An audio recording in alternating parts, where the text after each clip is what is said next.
Najbolj skrajni del Vipavske doline, tam, kjer ima burja mlade, tam, kjer sta človek in narava še zelo globoko povezana, tam je doma Podnanos.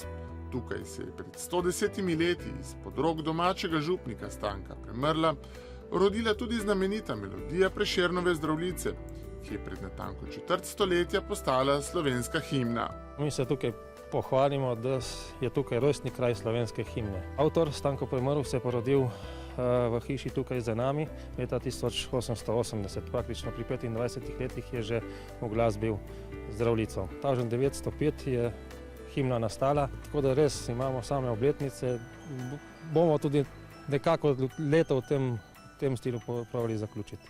Vas zaznamuje tudi pristna arhitektura, od dvorca Zajčji grad, ki je služil kot poletna rezidenca ljubljanskim plemičem, pa do vaške cerkve Svetega Vida, ki velja za največji objekt v državi, prekrit s kamnitimi skrilami. Prej se je Podnanos imenoval po našem farnem zavetniku Šentvit oziroma pod Avstro-Ogrsko Svitavit, pod Italijo Santvito di Vipaco. Po drugi svetovni vojni so pa tukaj krajani, na čigavo pobudo, ne vem, praktično preimenovali kraj v Podnanos.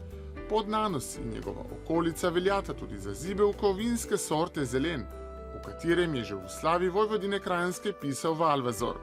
Premrlovi iz bližnje Orehovice so že četrta generacija, ki se na znameniti legi pasji rep ukvarja s pridelavo vina.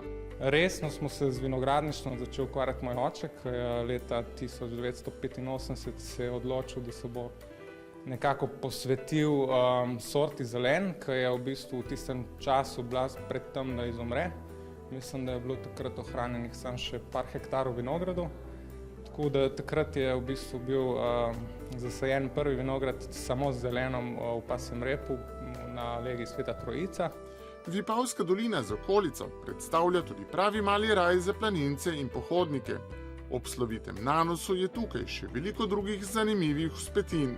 Zdaj smo na Kaceli, lahko gremo na Svetega Semcirba, je tukaj Polurce, hodaj tam lepa obnovljena cirkuca.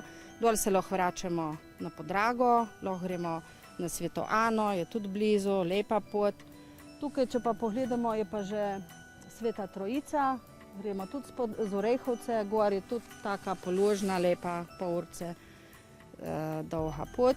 Za kogar je Triglav prevelik zalogaj, a se v svojem albumu želi imeti fotografijo ob Aljaževem stolpu, se lahko povzpne na Kjecelu, s petino nad Podnanosom, kjer kraljuje kopja znamenitega simbola slovenstva.